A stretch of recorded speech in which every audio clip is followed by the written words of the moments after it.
Hi, it's Kia. I invite you to read with me. Tonight I'll be reading from the New York Times. I'll be reading a few election live updates.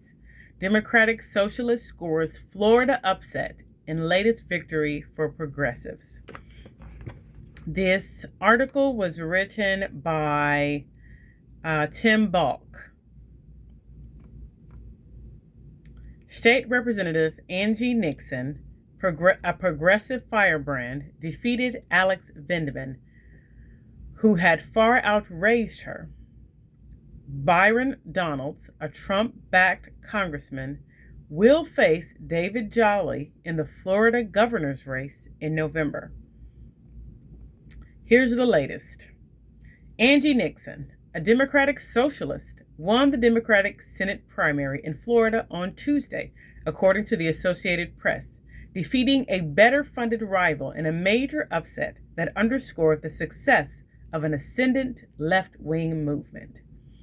Ms. Nixon's win over Alex Vindman, who raised 16 times as much money as she did, was the latest victory for a growing progressive movement that has been dividing the Democratic Party.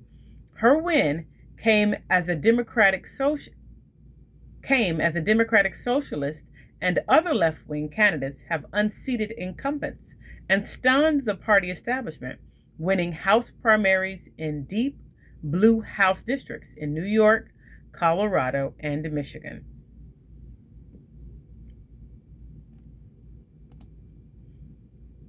Two weeks ago, Dr. Abdul El Sayed, a progressive, defeated, and centrist Democrat, to win the Senate primary in Michigan, setting up a big test for the left in a state that President Trump won twice, and the Democrats see as key to their hopes of winning control of the Senate. And a Democratic socialist narrowly lost the Democratic governor's primary last week in Wisconsin. In Florida, Ms. Nixon, a state lawmaker, will face Senator Ashley Moody, the Republican incumbent, in a race that will test how far a Democratic socialist can go in the increasingly Republican state of Florida, which has several large Latin American communities that have long been skeptical of socialism. And the race to replace Ron DeSantis, Florida's term-limited governor, took shape on Tuesday as Republicans nominated Byron Donalds, a Trump-backed congressman, and Democrats put their hopes in former Representative David Jolly, a one-time Republican. Also, Representative Cory Mills, a Trump-endorsed Republican who is under investigation by the House Ethics Committee after an assault allegation, was defeated by Ryan Elijah, who was backed by some House Republicans. Mr. Mills denies any wrongdoing. Congressional candidates in Florida were running on a House map that was redrawn in the spring to favor Republicans. The results in Florida came on a busy election day from coast to coast. Voters were also heading to the polls for primaries in Alaska and Wyoming. And in Northern California, voters were choosing a replacement for former Representative Eric Swalwell, who resigned this spring. In Alaska, the nonpartisan Senate primary will offer an early indication of the relative strength of the Republican incumbent, Dan S. Sullivan, and Mary Peltola, a well-funded Democrat who hopes to unseat him in November. The four candidates who received the most votes on Tuesday will advance to November's ballot.